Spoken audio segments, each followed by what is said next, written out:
Many Samaritans from that town believed in Jesus because of the woman's testimony, and many more believed because of his word.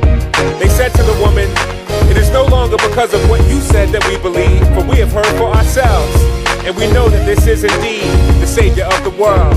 Yo, we'll start right now. His name is Mike Brown. Okay. Born in Detroit but raised in Chi-Town. Yeah. See, Mike was bright, but Mike liked to fight. From night to night, all types Mike would strike down. No PG at 13, Mike was R-rated. By 14, behind bars, incarcerated. Released at 15, straight path, no-brainer. Okay. Parole officer hooked him up with a trainer. Yeah. Trainer was a Christian, father figure in, taught him discipline, turned him into a junior Olympian. No doubt with the hand skills, Mike was nice, but God rocked him and Mike gave his life to Christ. The congregation is waiting for the next reply. Preacher said, "Son, stand up and testify." The very next words that you heard coming through the speaker: "I used to be a thug, but now I'm a believer." If you repented of your sins, testify. If you trusted in Jesus, testify. If you believe in his death, burial, and resurrection, testify. Say what? Testify. If you're saved by grace, then testify. If you're seeking God's face, then testify. If you know that you were put here to glorify God, then testify. Say what? Testify. Story number 2 about a girl named Sue. Raised in the burbs not far from St. Lou.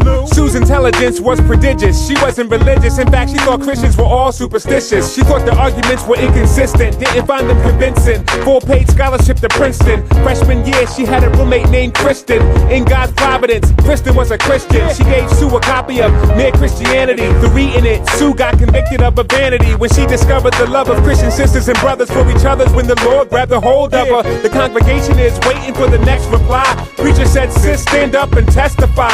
Sue said, "Jesus made this heathen new. Wanna know my testimony? Read Ephesians 2. If you repented of your sins, testify.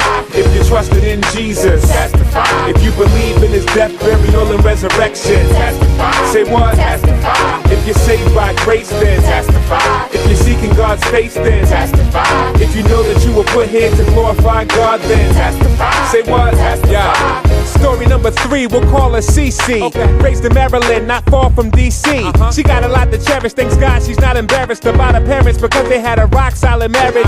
Father straight loved her, gave like no other. Raised with her brother by a stay-at-home mother. Her life always had the true God in the mix, cause her parents understood Deuteronomy 6.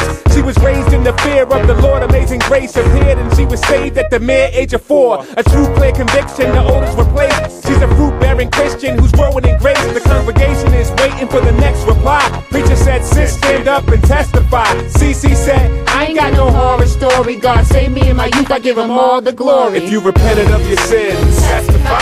If you trusted in Jesus, testify. If you believe in his death, burial, and resurrection, testify. Say what? Testify. If you're saved by grace, then testify. If you're seeking God's face, then testify. If you know that you were put here to glorify God, then testify. Say what?